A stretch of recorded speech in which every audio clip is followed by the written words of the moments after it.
Hi, my name is Vincent Chierchie, and I'm from Long Island, New York. And these are a couple poems I'd just like to share with you. Obsession, seeping depression, and aggression has led him towards therapy sessions. A pressing idea that here, inside his veins, his blood boils and he sustains. Wounds trying to release the womb of his problems, but they're hidden. The search feels forbidden. Maybe this was written, but the prodigy of this prophecy is somewhat of an oddity. Wanting to be wanted, the kid's soul is taunted. A smile he's always flaunted, but his inner demons they haunt him. Possessions are leading him towards regressions, but no one is second guessing when they're messing and laughing about how it's stressing. Little do they know he's possessing thoughts so heavy they have him stressing. The tension is making the suspension unrelenting.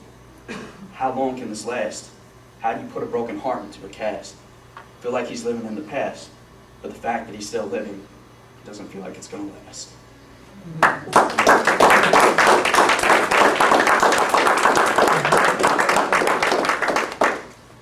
I try to only lie when I have to, but sometimes the finishing line gets so far past you that you gotta stop and catch your breath before you gasp, dude.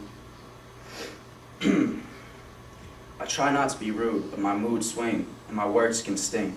But the worst thing is silently hurting. While violent thoughts start circling your brain, to relieve those thoughts you sustain pain, but there's nothing to gain except a shirt, except another blood stain on that plain shirt. Best to cover it with some dirt. But since birth, life's been filled with hurt, struggling to know what you're worth. You're priceless, but you don't believe those words.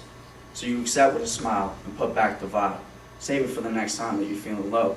When you take that swig, man, who's to know? Because your mind sways to and fro, so you hit up on dro and now you're feeling slow. But the sorrow gets saved for tomorrow, and that hollow feeling that you get when you're dealing.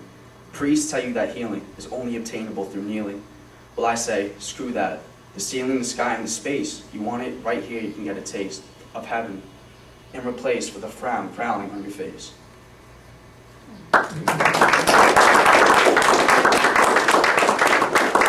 More that I'd like to share. This one isn't about anyone in particular that I know, but it's about a topic that's very controversial with kids my age. I go hard like steel, but you showcase a whack appeal. My knowledge is like my style, it's not something that you can steal. Nah, but for real, I'm warning you, in the morning you boo, you'll be hitting the snooze and regretting the booze that she so easily consumes so she could excuse subtle clues to skip to the chase and get bruised. She likes to lose. All recognition, but can still spill her key in the ignition. Turn it over and try to convince herself that she's sober. It's late October and she's only getting older. Oh man, word, she just heard her new favorite song and it isn't long until all of the wrong is gone. The car is still on, she isn't moving. Nah dude, she's cruising, but she's losing vision of the road. She swerves to miss her toad and down goes an old dude. She drives off, the cold bruise rolled around in the back, while some dark thoughts stack, and it isn't long before she cracks. Now she's spilling the beer and face to face with her worst fears, but when she closes her eyes, it's only his heart that she hears.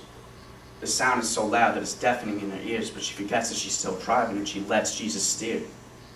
He takes her to an old cemetery. It's pitch black and it's very scary, but like Jim Carrey to the number 23, she can't even think to leave. Before something seizes control and tells her to go for a late night stroll. She reaches a pre-dug hole, and immediately her soul is gone like it's been sold. Her body fell into the grave cold. Now I wish there was a session where I could have had a confession and try to teach her a lesson, but she didn't realize she began her real demise when she hopped behind the wheel. It was at that moment that the devil and God made a deal. Her life was a seal, and how's a gravestone for Kurt appeal?